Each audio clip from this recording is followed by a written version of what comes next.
नाज़रीन, कराची में नामियारे मोहक़क़ प्रोफेसर नूर अहमद जंजी जे बिन लिखियल किताबनि जी महूरत कई वई।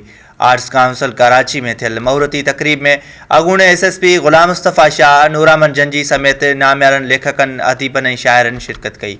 वधीक तफ़सील ॾिसूं था हरीश कुमार जी रिपोर्ट में।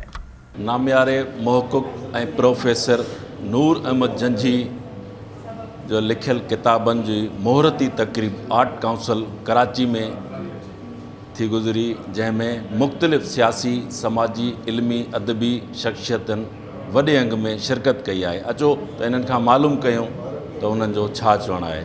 अॼु मुंहिंजे बर्थडे ते 2 किताब आहिनि जिन जी आर्ट्स काउंसिल में लॉन्च थी रही आहे। हिकिड़ो शाह लतीफ़ जे शाइरी ते आहे, ॿियो मुंहिंजी पंहिंजी शाइरी आहे ऐं ॿिन्ही में हिन जदीद दौर जे हिसाब सां लिहाज़ खां पैगाम आहे, नौजवाननि लाइ पैगाम आहे, उन ते ॿोली आहे, ॿोलीअ जा नवां लफ़्ज़ आहिनि, नयूं ॻाल्हियूं आहिनि ऐं उहे शयूं आहिनि जेके हिन दौर में नौजवान जी रहनुमाई कंदियूं ऐं अॻिते उनखे वठी हलंदियूं। ज़रूरत न ॻाल्हि जी आहे त असांजा तइलीमी इदारा खे खपे, ख़ासि तरह सरकारी इदारनि खे खपे त उहे शाह लतीफ़ जा ॾींहं ऐं मोबाइल सां हर कॉलेज ऐं हर स्कूल में कराइनि त जीअं असांजे नए नसुल खे शाह लतीफ़ जी ख़बर पए। नूर अहमद जंजी साहब सिंधी अदब में हिकु घण पासाई शख़्सियत आहे।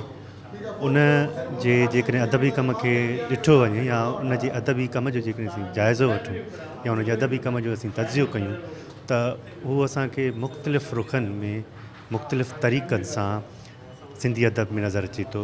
मां सम्झां थो या नूर अहमद जंजी जी ख़ूबी आहे ऐं इहा ई उन जे नसुर जो कमाल आहे।